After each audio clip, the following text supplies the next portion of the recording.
नमस्कार, हमारे खास कार्यक्रम बिग डिबेट में आपका स्वागत है। मैं हूं आपके साथ विजेंद्र विजय। आज बात करेंगे कांग्रेस पार्टी की। पीसीसी चीफ कमलनाथ की नई जंबो टीम को कांग्रेस अपनी जीत के लिए तरकश के तीर बता रही है, तो वहीं बीजेपी इससे सर्कस करार दे रही है। चुनाव के पहले कांग्रेस ने पदों पर प्रस्ताव खोलकर बांटा है। पदों की रेवड़ियों से पदाधिकारियों की बहार आ गई है। 105 प्रदेश महामंत्री और 50 उपाध्यक्षों वाली इस कार्य समिति से कांग्रेस का कितना भला होगा, इस पर आधारित है हमारी आज की खास पेशकश। मध्य प्रदेश में कमलनाथ के तरकश में अब 1-2 दर्जन नहीं, सैकड़ों तीर होंगे। कमलनाथ का तरकश यानी वो टीम जिसमें जीत का निशाना साधने के लिए अचूक अस्त्र रूपी सैकड़ों पदाधिकारी शामिल किए गए हैं। जी हाँ, मध्य प्रदेश कांग्रेस में 105 प्रदेश महामंत्री और 50 उपाध्यक्ष वाली कमलनाथ की नई टीम की घोषणा हो चुकी है। इस टीम में लगभग सभी बड़े नेताओं को समायोजित कर लिया गया है। इससे मध्य प्रदेश कांग्रेस में एक बार फिर पदाधिकारियों की बहार आ गई है। कुछ दिन पहले तक तो ये माना जा रहा था कि पदाधिकारियों की संख्या कम की जाएगी, अब यह और बढ़ गई है। सर्कस तो शिवराज सिंह जी का मंत्रिमंडल है। जिस भारतीय जनता पार्टी को या मुख्यमंत्री जी को कमलनाथ जी के नेतृत्व में नवगठित 155 नेताओं की कार्यकारिणी सर्कस दिख रही है और भारतीय जनता पार्टी की कार्यकारिणी 488 लोगों की है, तो वो क्या रेगिस्तान है? इस दौरान कांग्रेस के प्रदेश प्रभारी जेपी अग्रवाल का रात को आया एक बयान खासा चर्चित है। उन्होंने कहा कि ये सूची संपूर्ण और अंतिम नहीं होने के बाद इसमें संशोधन या विस्तार किया जा सकता है। फिलहाल जो सूची सामने आई है उसमें वरिष्ठ नेता अपने समर्थकों को पद दिलाने में सफल रहे। पूर्व मुख्यमंत्री दिग्विजय सिंह, सुरेश पचौरी, कांतिलाल भूरिया, अरुण यादव, अजय सिंह के समर्थकों को उपाध्यक्ष या महामंत्री बनाया गया है। हालांकि ज्यादा दबदबा नाथ और पचौरी समर्थकों का नजर आता है। चर्चा है कि काम करने वालों की जगह नेताओं के समर्थकों को मौका दिया गया है। इसमें एक व्यक्ति एक पद के सिद्धांत का पालन भी नहीं किया गया।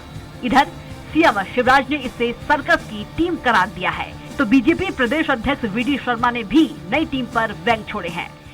कार्यकारिणी थोड़ी सर्कस है, कार्यकर्ता कोई बचा ही नहीं। जितने थे सब पदाधिकारी बना दो। और आपने देखा होगा इसके बाद भी कहा कि अंतिम नहीं है, अभी और है। जो पॉलिटिकल अफेयर कमेटी है उसमें तो पिता के साथ पुत्र भी शामिल है। अब उनके मैं एक उस पे व्हाट्सएप पर देख रहा था कि उसमें कौन से नंबर के उपाध्यक्ष, 480 नंबर उपाध्यक्ष, तो नंबरों से उपाध्यक्ष पुकारे जाएंगे। ये इस प्रकार से ये कोई कार्यकारिणी नहीं है। जानकार कहते हैं कि कमलनाथ सबके साथ न्याय करने के फेर में परफॉर्मेंस वाले कम चेहरों की टीम प्रभावी बनाने में कामयाब नहीं हो सके। कांग्रेस जंबो टीम वाली परिपाटी को तोड़ने में उनसे शक्तिशाली अध्यक्ष कोई भी नहीं हो सकता था। कमलनाथ की ये टीम सियासत के अचूक बाणों वाला तरकश है या सर्कस, ये तो आने वाला समय बताएगा। सलमान खान के साथ अतुल पाठक, स्वराज एक्सप्रेस। इस पर ज्यादा चर्चा के लिए मौजूद है हमारे साथ बीजेपी के वरिष्ठ नेता दीपक विजयवर्गीय, कांग्रेस के वरिष्ठ नेता शहरियार खान साहब हमारे साथ हैं, वरिष्ठ पत्रकार आशीष दुबे हमारे साथ है। आप तीनों मेहमानों का स्टूडियो में बहुत बहुत स्वागत है। मेरा पहला सवाल है दीपक जी से। दीपक जी, कई बार कमलनाथ सार्वजनिक मंच से बीजेपी के संगठन की तारीफ कर चुके हैं, आपको भी करनी चाहिए। हर बात में आप राजनीति क्यों ढूंढ लेते हैं? नहीं, राजनीति ढूंढने की बात नहीं है, लेकिन कोई भी राजनीतिक घटनाक्रम होता है और उस पर अगर किसी राजनेता की, अगर वो विपक्षी दल का हो, अपोजिशन हो, तो उसकी रिएक्शन मांगी जाती है। तो जो शिवराज जी ने कहा है वो उसी संदर्भ में है। देखिए, ऐसा है कि कांग्रेस पार्टी को अपनी संगठन गठित करने का हक है, लेकिन अमूमन देश के राजनीतिक दलों में, दुनिया भर में जो होता है कि एक अध्यक्ष होता है, 5-7 जनरल सेक्रेटरी होते हैं, 10 मान लीजिए, 15 मान लीजिए, उपाध्यक्ष 5-7 होते हैं, 10 समझ लीजिए, 15 समझ लीजिए। लेकिन जब 150-150 उपाध्यक्ष और महामंत्री होने लगे तो ये किसी भी राजनीतिक संगठन के मापदंडों के हिसाब से बहुत संतुलित नहीं लगता है। अब ऐसा लगता है कि जैसे जो कि आगे अच्छा तुमको भी बना देते हैं, आपको भी बना सकते हैं, आपको भी बना देते हैं, तो बना दीजिए, आपका खुद का अधिकार है। लेकिन इसको जनता ने जिस नजरिए से देखेगी वो शिवराज जी ने कहा है। जी दीपक जी, के मिश्रा कह रहे हैं कि आपकी पार्टी का जो मंत्रिमंडल है एमपी में वो सर्कस है, हमारी पार्टी में सर्कस नहीं है, आपका जो मंत्रिमंडल है वो असल में सर्कस है। देखिए, ऐसा है कि हमारी पार्टी की जो सरकार है उसका मंत्रिमंडल तो बहुत संतुलित है और बहुत अच्छे तरीके से काम कर रहा है, मध्य प्रदेश के विकास को गति दे रहा है। लेकिन जो दिग्विजय सिंह जी की सरकार होती थी आज से 20 साल पहले जी, उसको जरूर सर्कस कहा जाता था, और एक अखबार ने तो अली बाबा और 40 चोर लिख दिया था दिग्विजय सिंह की मंत्रिमंडल को। 40 मंत्री होते थे उस समय उनके। जी, तो कांग्रेस को अपने मंत्रिमंडल को देखना चाहिए। लेकिन मैं समझता हूं कि जो कुछ कहा गया है, मुख्यमंत्री जी ने कहा या जो हमारे अध्यक्ष जी ने कहा है, उसको सही संदर्भों में लें। क्योंकि आप दूसरी राजनीतिक दल देखिए, दुनिया भर में देख लीजिए, हमारी बात छोड़ दीजिए इंडिया की, इंग्लैंड में देख लीजिए, अमेरिका में देख लीजिए, किसी भी लोकतंत्र में देख लीजिए, कोई राजनीतिक दल देख लीजिए, 150 और 200 महासचिव और उपाध्यक्ष किसी संगठन में नहीं होते हैं, और ये रेवड़ियां बांटने जैसी स्थिति होती है। कांग्रेस स्वतंत्र है अपना काम करने के लिए, लेकिन जनता की नजर में इसको क्या समझा जाएगा, ये शिवराज जी ने कहा है। ठीक है, अब रुक करते हैं शहरियार खान साहब का। खान साहब, आज रिजल्ट आए हैं निकाय चुनाव के, 19 में से 13 बीजेपी ने जीते हैं। आपको लगता है आपकी नई टीम से आप विधानसभा का चुनाव जीत पाएंगे? देखिए, 2018 में जब कमलनाथ जी मध्य प्रदेश के अध्यक्ष के रूप में पहली बार कमान संभाली, तो निश्चित ही उस टाइम पर भी बड़े राजनीतिक गलियारों में और मीडिया में और आम जनता में ये बात प्रचलित थी कि कांग्रेस क्या सरकार बना पाएगी। लेकिन इन्हीं कमलनाथ जी के सफल नेतृत्व में हमने 2018 में मात्र 7 महीने 10 दिन जी में शिवराज जी की 15 साल पुरानी सरकार को खड़ फेंका। तो इन्हीं कार्यकर्ताओं की वजह से, इन्हीं वरिष्ठ और कनिष्ठ कार्यकर्ता ने मिलकर जो अपना सामंजस्य बिठाया और उससे मध्य प्रदेश की जनता का समर्थन मिला, तो निश्चित ही हमने कमलनाथ जी के नेतृत्व में एक सफल सरकार बनाई। वो एक अलग बात है कि कुछ हमारे जे चंदों ने उसको बेचने का काम करा, लेकिन जो कल प्रदेश कार्यकारिणी आई है, जिस पे आज का आपका विषय है, मुद्दा है, तो शिवराज जी और बीडी शर्मा का जो कुंठा है वो साफ जाहिर है। क्योंकि आपको पूरी जिम्मेदारी के साथ बताता हूं कि भाजपा ने जो एक आरएसएस ने सर्वे कराया, उसमें कांग्रेस पार्टी अपनी 2023 में पूर्ण सरकार बनाने जा रही है, और उसी की बानगी है कि ये हमारे कार्यकर्ताओं को निश्चित ये जिम्मेदारी दी गई है।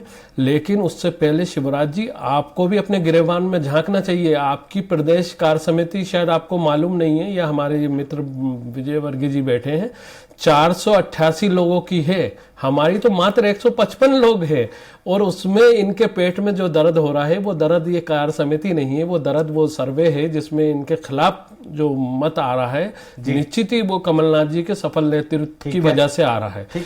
और जो हमारे प्रभारी महासचिव ने बोला कि उसमें कुछ और अमेंडमेंट होगा भारत जोड़ो यात्रा के बाद, तो निश्चित ही ये हमारी 137 साल पुरानी पार्टी है, बहुत बड़ा हमारा केडर है, मात्र 150-200 लोगों से निश्चित ही उनकी जिम्मेदारियों से पूर्ण नहीं होगा। तो निश्चित ही जो जिस लायक है उसको उसका सम्मान दिया जाएगा। निश्चित ही ये हमारा आंतरिक मामला है, इसमें भाजपा ये भी देखे कि आपको। ठीक है, दोबारा आऊंगा आपके पास, रुक करूंगा आशीष जी का। आशीष जी, 2018 में कांग्रेस को 114 सीटें मिली थी, उस टाइम पे सिंधिया उनके साथ थे, तो क्या 2023 में सिंधिया के ना होने से पार्टी का ग्राफ ऊपर जाएगा या नीचे जाएगा, ये भी देखने वाली बात होगी?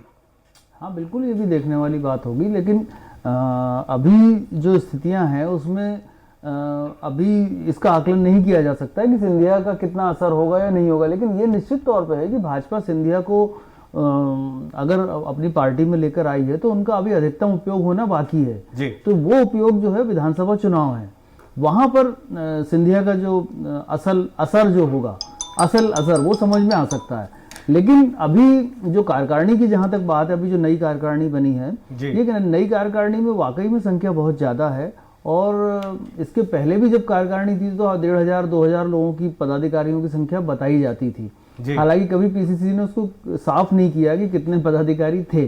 लेकिन अभी भी जब ये बने हैं तो इन सबके बावजूद भी अगर अलग देखें तो इसमें थोड़ा सा ये भी समझ में आता है, कमलनाथ शायद उनका पिछली अभी 2-3 दिन पहले एक मीटिंग में भी वो ये बात बोले थे कि ज्यादा से ज्यादा नियुक्तियां करें। तो इसका मतलब शायद है कि ज्यादा से ज्यादा नियुक्ति करके जो ग्राउंड लेवल पे लोगों को उनको लगता होगा कोई एक पदाधिकारी कुछ ज्यादा लोगों को जोड़ पाएगा, तो उस तरह का कोई मैकेनिज्म करना वो चाह रहे हैं जो उन्होंने 18 में किया था। लेकिन इन सब चीजों से बहुत ज्यादा असर इसलिए नहीं पड़ता है क्योंकि कांग्रेस को जो अभी चुनाव लड़ना है भाजपा से, तो वो एक 17-18 साल पुरानी जमी हुई सरकार से और एक बड़े कॉर्डर और एक मजबूत कॉर्डर वाले संगठन से लड़ना है जी। तो यहाँ पर कांग्रेस को ये देखना पड़ेगा कि इस तरह का जो वो कोशिश कर रहे हैं वो उनके नजरिए से हो सकता है ये चीजें सही हो, लेकिन उसका असर कितना आएगा या उसके परिणाम है उसका आउटकम क्या होगा, ये इसका आकलन कांग्रेस यदि करके चल रही होगी तो ये उनका अपना कुछ अध्ययन होगा। लेकिन ये कांग्रेस को समझ के चलना पड़ेगा कि दो चीजें हैं, एक तो 2018 में जो 114 सीटें आई थी सरकार बना ली थी उन्होंने जी। लेकिन उसके बाद सरकार गिरी, तो लेकिन वो सरकार गिरने के बाद की जो सहानुभूति या ऐसी किसी उम्मीद से मुझे नहीं लगता कि कांग्रेस को उससे फायदा होगा, क्योंकि वो सेंटिमेंट अब खत्म हो चुके हैं। वो उपचुनाव में चीजें सामने आ चुकी हैं कि कांग्रेस को अच्छा उसमें बहुत अच्छी सीटें नहीं मिली, तो कांग्रेस को अपनी तैयारियों से और अपनी तकनीकों से ही चुनाव लड़ना होगा। ठीक है शहरियार खान साहब आपकी पार्टी की एक पुरानी समस्या है गुटबाजी। अभी भी हमने आपको जो रिपोर्ट दिखाई उसमें जिक्र है कि पचौरी खेमे और नाथ खेमे के लोगों को ज्यादा पदों से नवाजा गया, तो ऐसे में फिर दूसरा दिग्विजय सिंह का खेमा भी है, तो क्या फिर से वो समस्या आपको देखने को आएगी? देखिए, ये तो भाजपा के नेताओं के द्वारा समस्या बताई जा रही है। हमारी पार्टी कमलनाथ जी के नेतृत्व में एकजुट होकर, और 2018 में भी इसी तरह का इन्होंने भ्रम वाचन फैलाए थे कि कांग्रेस पार्टी में एकता नहीं है, लेकिन कमलनाथ जी के नेतृत्व में सारे वरिष्ठों ने, सारे कनिष्ठों ने अपनी अपनी भूमिका का निर्वहन करा था, और सीमित समय में भाजपा के असीमित संसाधनों के खिलाफ हमने चुनाव लड़के और सरकार बनाने का काम करा था, क्योंकि जनता ही जनार्दन होती है और जनता जो चुनाव में वोट करती है फाइनली उसी का मत होता है जो कि दिशा और दशा तय करते हैं कि किसकी सरकार होगी, कौन हमारा नेतृत्व करेगा। तो 2018 में भी कमलनाथ जी के नेतृत्व में विश्वास जताया था, और 2020 के बाद जो रुके हुए काम है निश्चित ही जनता। वोट शेयर आपका कम था, बीजेपी का वोट शेयर ज्यादा था आपसे 2018 में। देखिए, राजनीति में निश्चित ही वोट शेयर ऊपर नीचे होता रहता है, लेकिन फाइनली सरकार कौन रूल कर रहा है, गवर्न कौन कर रहा है, उस पे बात होती है। तो निश्चित ही हमें पूरी उम्मीद और विश्वास है कि मध्य प्रदेश की जनता के जो विकास के कार्य 2020 से रुक गए हैं कुछ हमारे जय चंदों के कारण, वो कार्य फिर कमलनाथ जी के नेतृत्व में हम 2023 में सुचारू रूप से चालू करेंगे। और मध्य प्रदेश की जनता को याद है वो ऋण माफी, जय किसान ऋण माफी, वो उनको याद है 100 रुपए में 100 यूनिट बिजली। मध्य प्रदेश की जनता के हर वर्ग के हित के काम जो शुरू हुए थे, माफियाओं के खिलाफ जो कार्रवाई हुई थी, उसी से घबरा के भाजपा ने कुछ माफियाओं के पैसे से हमारे जयचंद के कंधे पे सरकार बनाई थी। इस पे जवाब ले लेते हैं।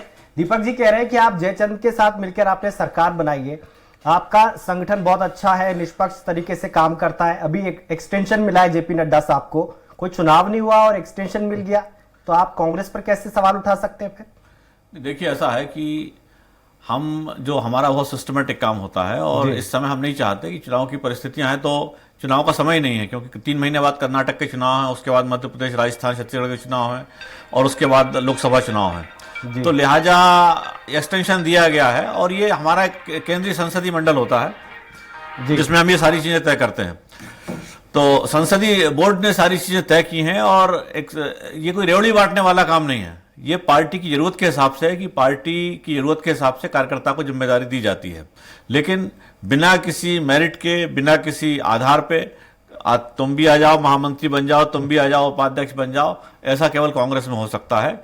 और इसी को शिवराज जी ने उठाया है। मैं समझता हूं कांग्रेस पार्टी को बुरा नहीं लगना चाहिए। साहब आपके पास आ रहा हूं जी। और दूसरी बात यह है कि तमाम बातें शहरयार खान साहब ने कही हैं, मेरा इतना ही निवेदन है उनसे कि उनकी सरकार गई है तो आपसी झगड़ों की वजह से गई है, और अगर उनको लगता है कि उनकी पार्टी में गुटबाजी नहीं है, तो जो 15 महीने तक कमलनाथ जी मुख्यमंत्री थे, उस समय सज्जन सिंह वर्मा जी, उस समय के उमंग सिंगार जी, जीतू जराती जी, गोविंद सिंह जी, इन चारों नेताओं के जीतू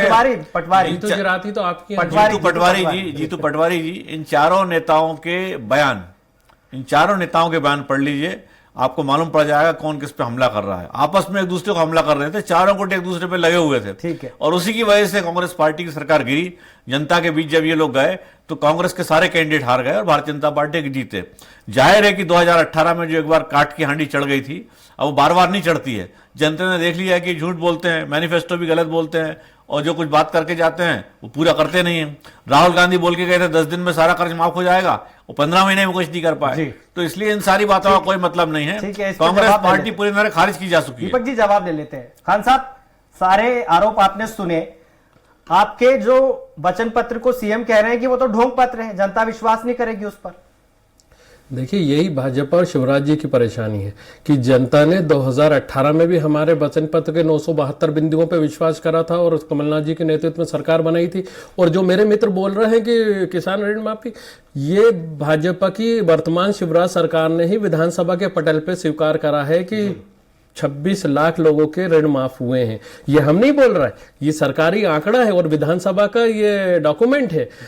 अब भाजपा को झूठ बोलना है, बार बार बोलना है। इनके कृषि मंत्री कमल पटेल के घर का भी कर्ज माफ हुआ, शिवराज जी के परिवार के लोगों के भी कर्ज माफ हुए, उसके बाद इतनी सफाई से ये झूठ बोलते हैं। मध्य प्रदेश की जनता ने लगभग 19 साल से शिवराज जी के झूठों को, पुलंदों को, घोषणाओं को उनको नाम दिया है घोषणा वीर मुख्यमंत्री। तो इन पे किसी को विश्वास नहीं है। मध्य प्रदेश की जनता कमलनाथ जी के किए हुए कार्यों पे, देखिए, पूत के पांव पालने में दिख जाते हैं। और कमलनाथ जी के 15 महीने के कार्य पे जनता को विश्वास है कि कमलनाथ जी ने जो छिंदवाड़ा विकास मॉडल मध्य प्रदेश में लागू करा, बता दीजिए कि शिवराज जी ने 19 साल हो गए मुख्यमंत्री के रूप में।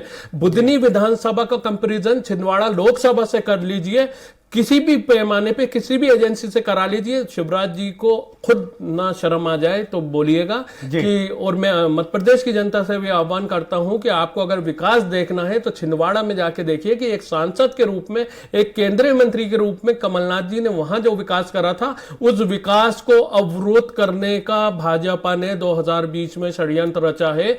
निश्चित ही मध्य प्रदेश की जनता उसका बदला लेने के लिए तैयार है। और भाजपा की जो आंतरिक और आरएसएस की रिपोर्ट आ रही है उससे तो विचलित है। दोबारा आऊंगा आपके पास, मैं रुक करूंगा आशीष जी का। आशीष जी, दो संगठन है, एक बीजेपी का है, एक कांग्रेस का है, आपको क्या लगता है किसके पास ज्यादा तरकश में तीर है? देखिए, तीर तो जो है उनका पैनापन तो विपक्ष के पास होना चाहिए और तीर विपक्ष के पास ही होना चाहिए, क्योंकि सत्ता पक्ष का तो एक अलग काम होता है, विपक्ष का काम होता है कि तथ्यात्मक रूप से आरोप लगाना या उन पर आलोचना करना।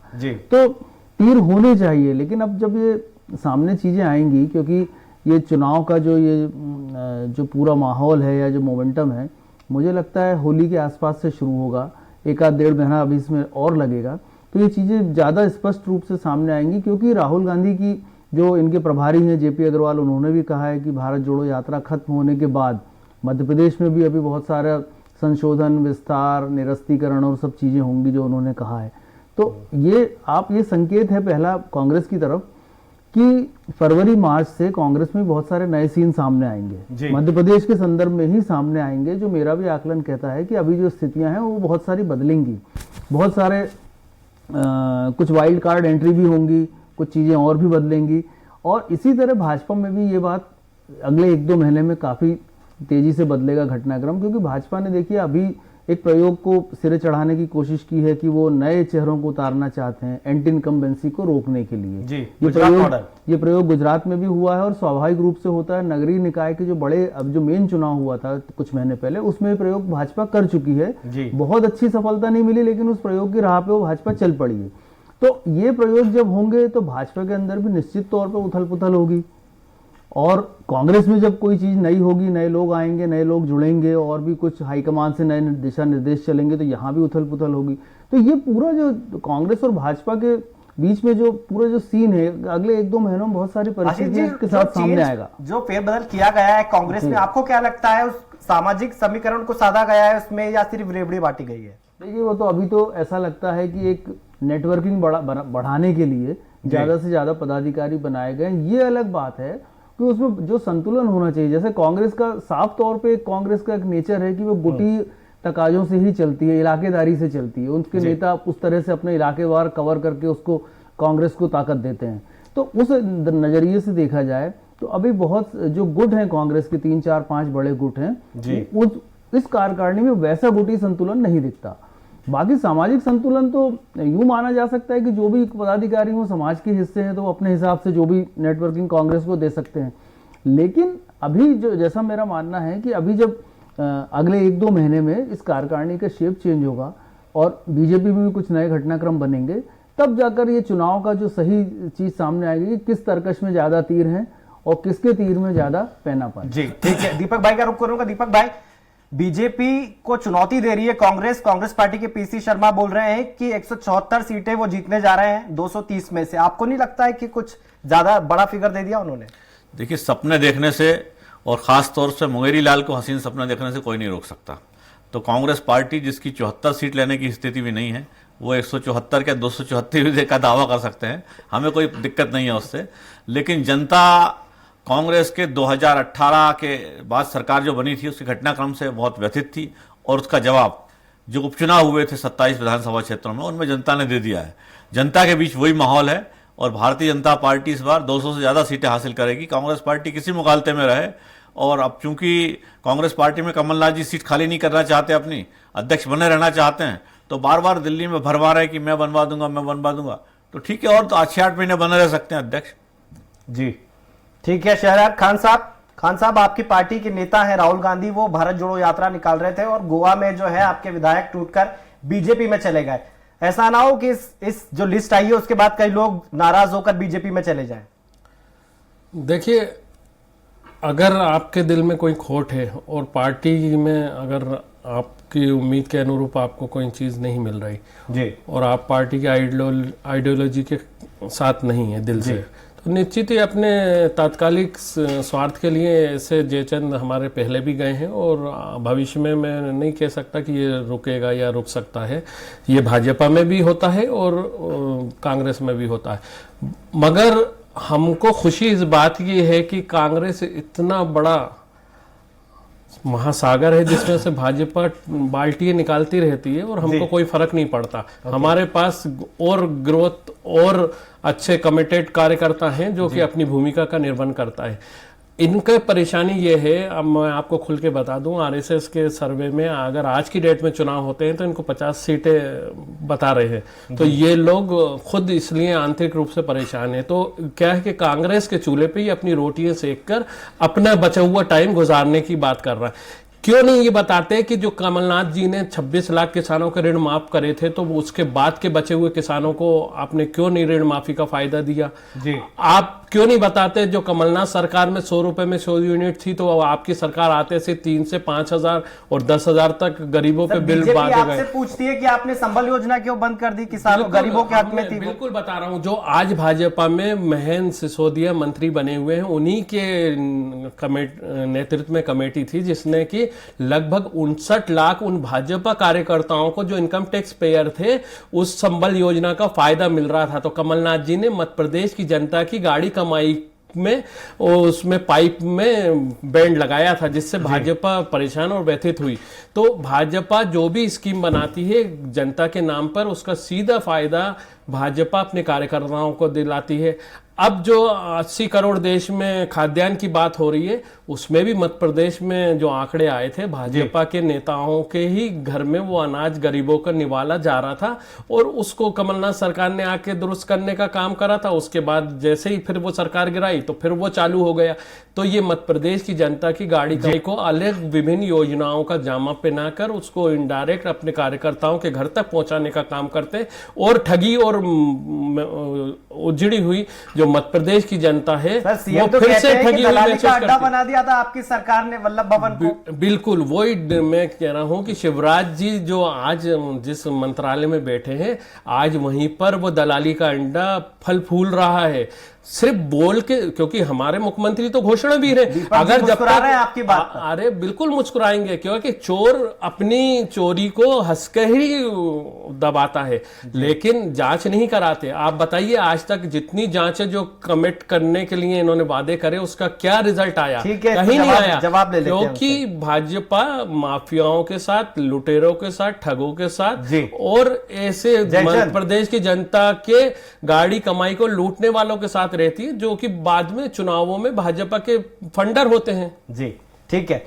दीपक भाई, तमाम आरोप सुने होंगे जो आपकी पार्टी पर लगाए हैं। मेरा एक सवाल और है कि अभी हाल ही में मैं सबसे पहले तो शहरयार साहब को बधाई देता हूं एक बात के लिए, इनकम टैक्स डिपार्टमेंट को सम्मानित करेगा, सम्मानित इस बात के लिए करेगा। मेरा सवाल भी सुन लीजिए। इनको सम्मानित करेगा कि इन्होंने अभी हाल कहा कि मध्य प्रदेश के 70 lakh income tax payer Bhajpa के कार्यकर्ता, तो मध्य प्रदेश में 70 ना लाख ना ना इनकम ना टैक्स पेयर तो कार्यकर्ता ना ना है ना नहीं। दुरुस्त कर ले, आप आंकड़े भूल रहे हैं। आप 28 विधानसभा चुनाव पे जो चुनाव हुए उस पे 27 बोल रहे हैं।